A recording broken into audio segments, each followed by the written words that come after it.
YouTube.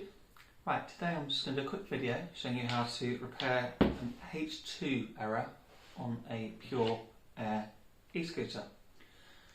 H2 is a fault with the brake lever, and it's normally one of two things. Either there's a contact in here that's either come away and is not reaching this magnet, or the solder is broken and just needs to be resoldered to be fixed.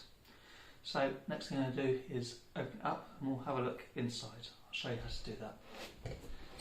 Right, to have a look inside we just need to loosen the brake lever, Allen key.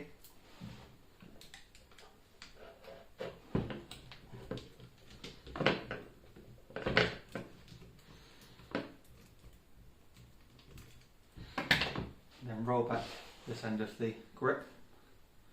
Get it stiff because there's some glue in there, just need a little bit of room to move.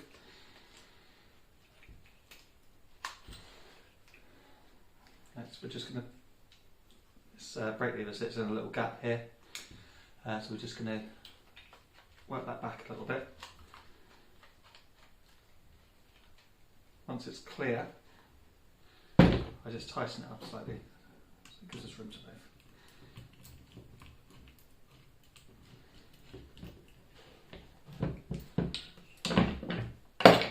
Next, I'm going to release these two screws.